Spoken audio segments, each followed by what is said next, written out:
Good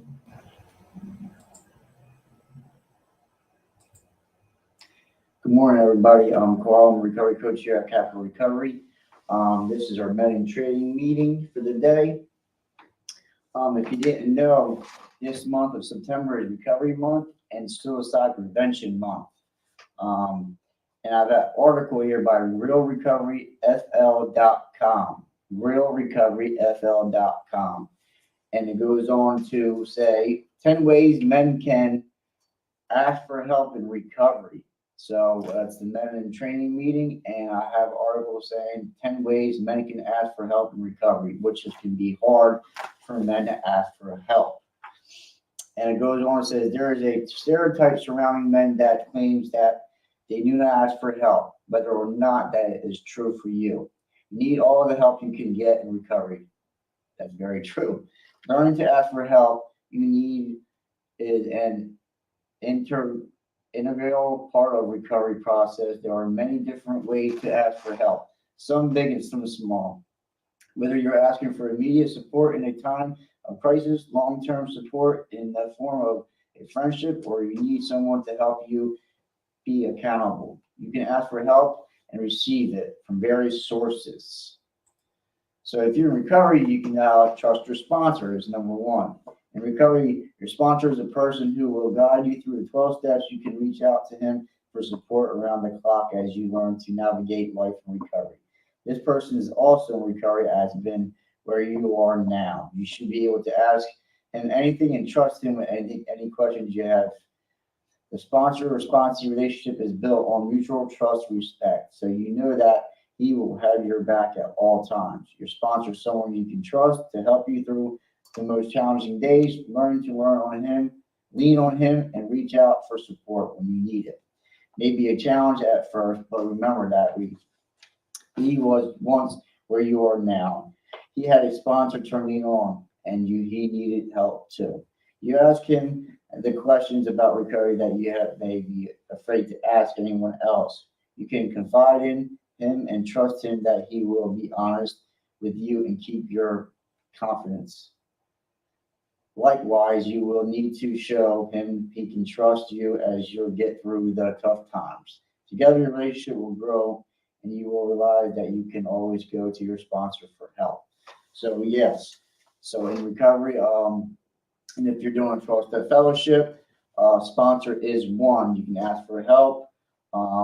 If a mentor, a counselor, a therapist, so someone you can trust and confide in and build a relationship with, right, is very key in recovery, because we all need help. Like it says, the article, we need help. Everybody needs help, but you gotta be careful where you ask for your help too. So number two says talk to your family. Now everyone has family members that you can go for help. Although you may be surprised if you try talking to your family in your time of need. Many family members will show compassion and be there for you when you need them. If you're lucky enough to have a good relationship with your family, you may even have family members who will listen and can offer loving advice of support in your time of need.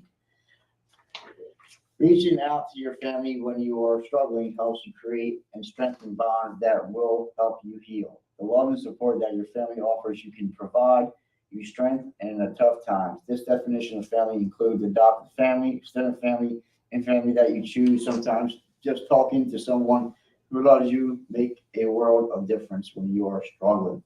So it talks about family. So we ask for help with our families. And some family members we can't ask for help anymore because we burnt them bridges, right? Which is okay, right? We can amend them in the recovery process, right? We can make an amends verbally, financially. There's many ways you can make amends, but family is very important. And if you do have family, right, you can find somebody that you can trust, especially with family members and friends that you can confide in and ask for help when you do need or whenever, So family is very, very important. And like I said, you can always build on them relationships, even if you have burnt some bridges. Number three, confiding in a friend. It is not uncommon to feel isolated or isolate yourself from friends and family during active addiction. These tendencies can be a difficult habit to break, but reaching out to a friend and confiding in them when you are struggling is a positive step forward in the recovery process. Recovery is not something you are expected to do alone, and your friends would not want to suffer alone either. Reach out to a friend you can trust and tell them what you are going through. Some people are reluctant to burden a friend with their troubles, but the sharing of challenges can often help them and strengthen your relationship. Your challenges may help them be more vulnerable with you or inspire them. They may even open up and share challenges with you that you were not aware. Reaching out to a friend and confiding in them instead of keeping your problems to yourself can have lasting reward for both you and your other friend in your life. Yeah, so we have to have healthy relationships, and friendships is very important.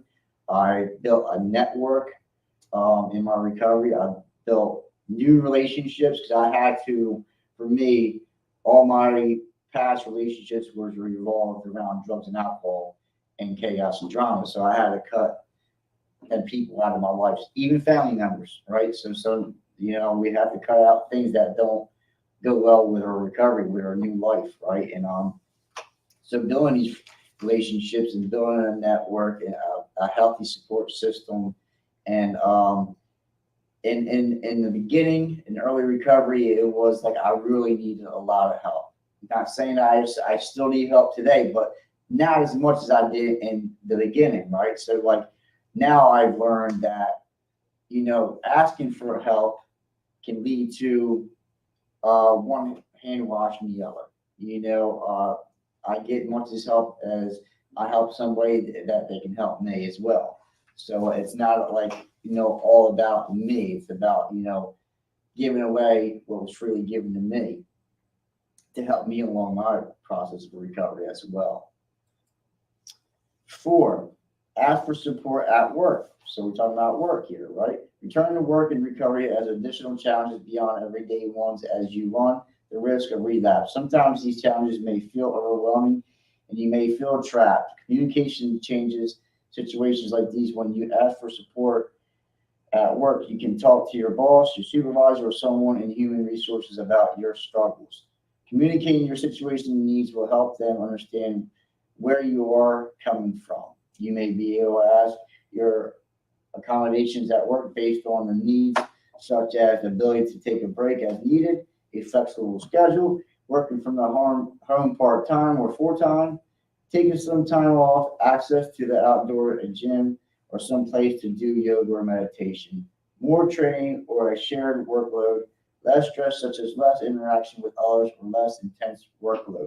So I'm talking about asking for support and asking for help in the work sense, right? And I have coworkers that are great, right? I built the relationships with them. Like if I'm going through something, or it talks about workload, caseload, or certain participant we're dealing with, like whatever the case may be, I can always count on them and rely on them for helping me, right? I can always verbal to them and say, hey, I need some help, or I need to take a break, or can you help me with this, or whatever the case may be. I built this relationship with my coworkers, become my friends. They become part of my life actually, because I work with them on a daily basis. So it's always great to have healthy communication with your boss, your supervisor, your coworkers, right? Your work environment that you deal with.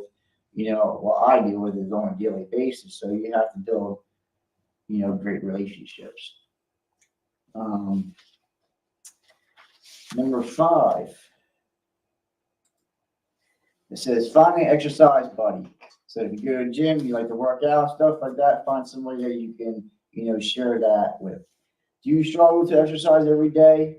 Is exercising a chore and something that you dread? Finding someone to work out with, even once a week, can help change your exercise experience. An exercise buddy gives you a source of accountability. Yeah, because that they will be counting on you to meet up. This dynamic will help your exercise routine become more consistent. Finding people who share similar interests in working out can help create more motivation for you to get moving and exercise regularly. There are even whole sober groups who run, bicycle, swim, or whatever their interests are.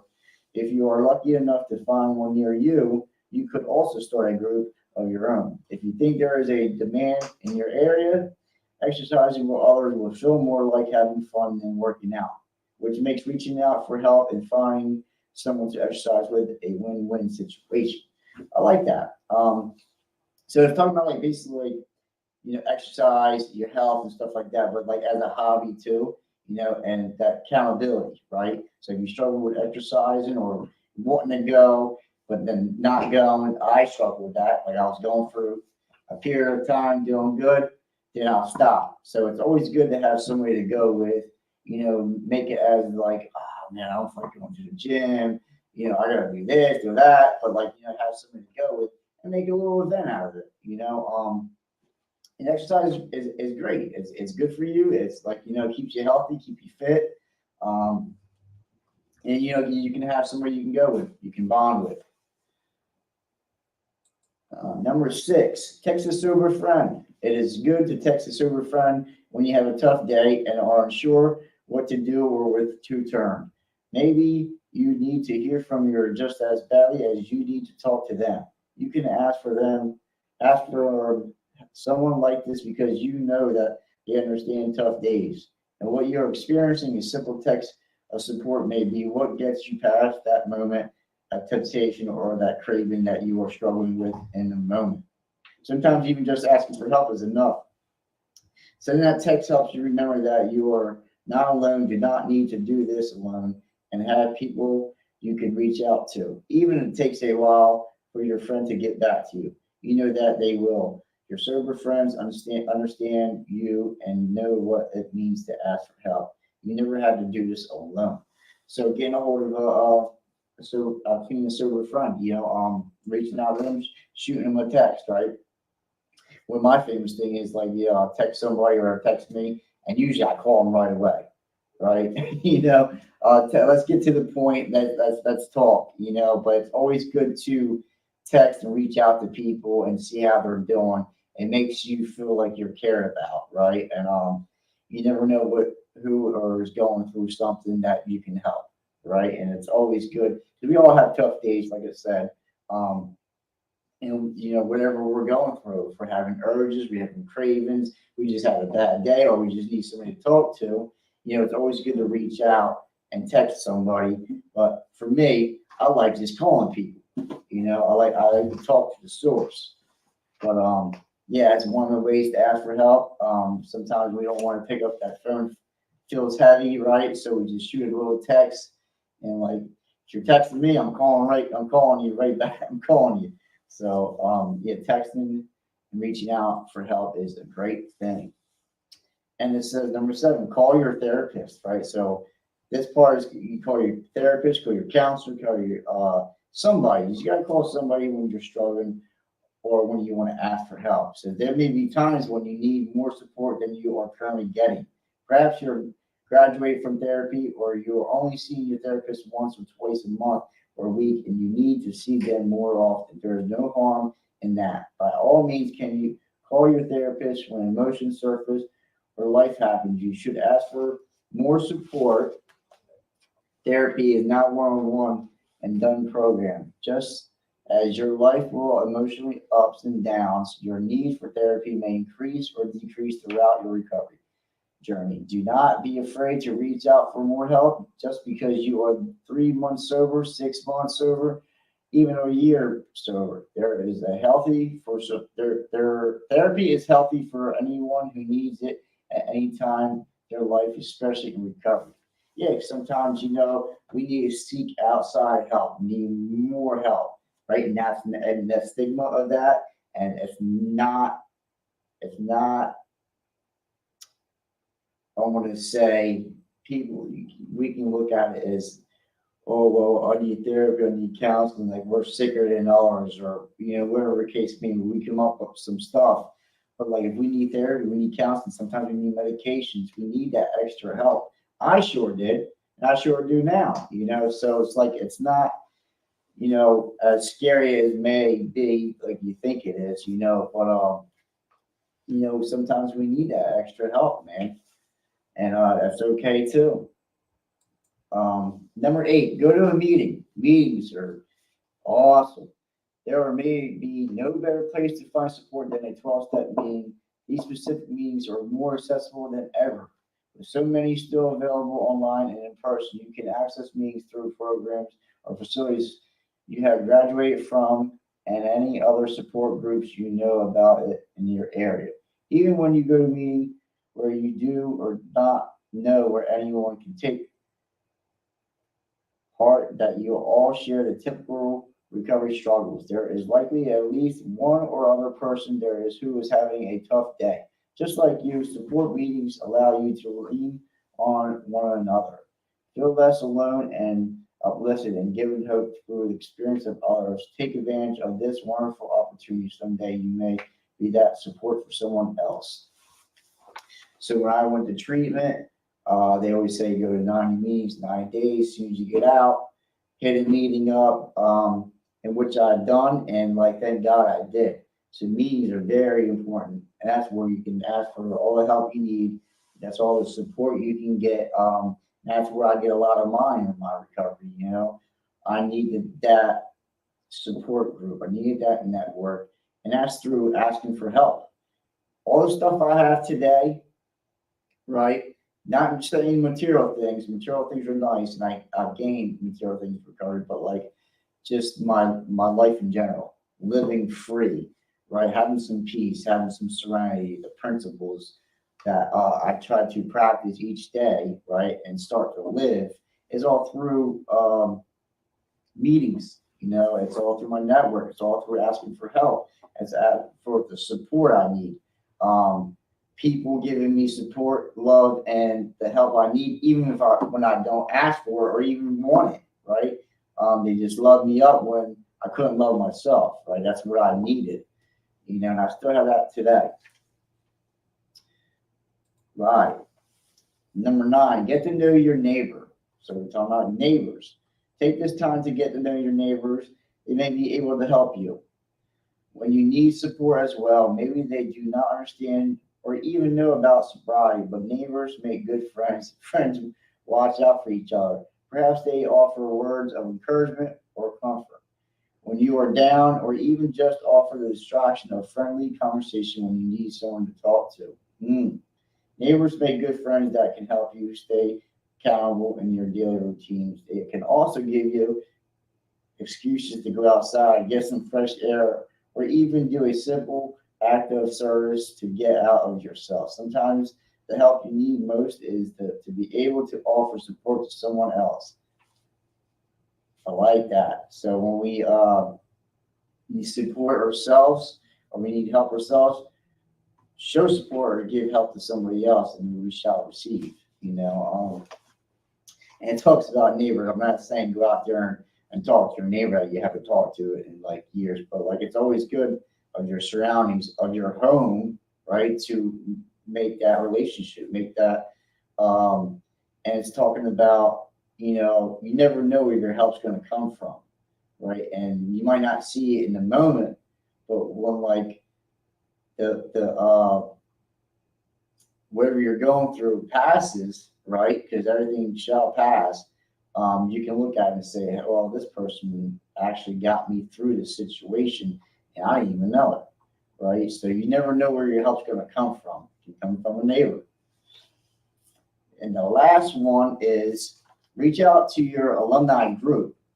Many residential facilities, outpatient centers, and sober living homes have alumni groups to stay in touch with once you have moved on. Perhaps you have a way to stay connected with them through social media, can call them, or there is an open door policy at the facility or home itself. Sometimes when you are struggling, getting in touch with your alumni group of your former facility can make a world of difference. Reaching out to them can feel like home, like connecting with your rehab family. Talking to some of the healthcare professionals who treated you as those you were in treatment with can be very rewarding when you are having a tough time. They can offer support and even provide suggestions for more sources of help now in the future they can real energize you and provide that spark that you had when you left your previous programs. They can remind you on how far you can come and why you are in this journey. Your alumni family can bring you full circle and remind you why it is so important to remember to ask for help throughout recovery. So I keep in contact with one of my buddies that I was in treatment with this last time. We're like 3 days apart, um, clean and sober time, right? And we always like message each other throughout the year, but usually when it's like closer to our anniversary, we will message like we're coming up on this year or this year, and we always keep in contact. And I was talking to my counselor while I was in treatment, months after, just let her know I'm still doing good, and she'll call and check in with me, just to have that contact. And I actually went and spoke at the treatment facility I was in. So, it was my duty to give back. Right now, it was awesome. Speaking and sharing the message of hope to the treatment facility where I was at, which was awesome.